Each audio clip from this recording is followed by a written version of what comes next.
C'est une légende du football malien et africain qui vient de s'éteindre. Rapide, agile et surtout dévoué, Ousmane Farota était pour beaucoup le meilleur gardien malien de tous les temps. Il était capable des envolées exceptionnelles qui lui ont permis de briller partout où il est passé. Avant de découvrir l'histoire de notre défunte légende, on compte sur vos likes et partage. Il faut que tous les Maliens sachent qui était cet illustre homme qui nous a quittés le samedi 25 mars dernier.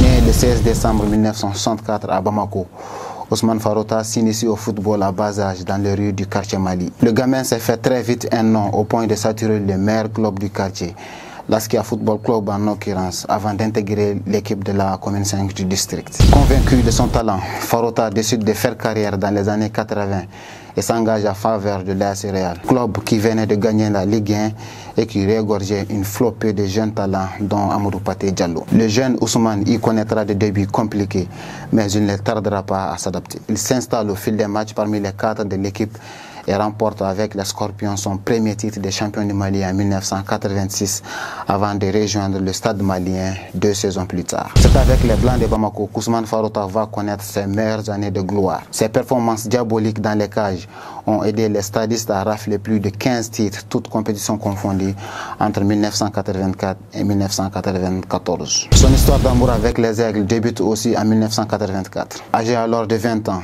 le goalkeeper rejoint le Nid pour disputer les éliminatoires de la CAN Côte d'Ivoire 84 que le Mali ne jouera pas. Après avoir remporté la Coupe Cabral avec les Aigles en 1989, Ousmane Farota parviendra à réaliser son rêve ultime, celle de participer à une Coupe d'Afrique avec le Mali. En 1994, il réalisera avec les Aigles l'un des meilleurs exploits du Mali sur la scène continentale en terminant à la 4e place de la CAN disputée en Tunisie avec le brassard de capitaine autour du bras. Sur le plan personnel, il termine meilleur gardien de la compétition et figure dans l'équipe type.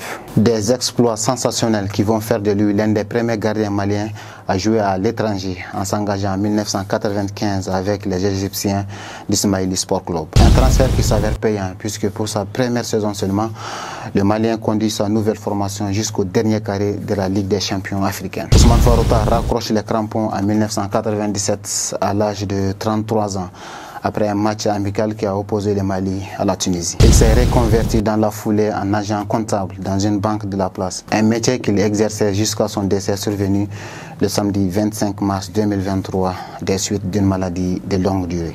Véritable patron sur le terrain, son leadership naturel a fait de lui un capitaine emblématique sur et en dehors des pelouses. Admiré par ses compères, Ousmane Farota était un homme qui pouvait créer des miracles sur sa ligne, un homme qui a vécu, vit et vivra à travers la grande histoire du football malien.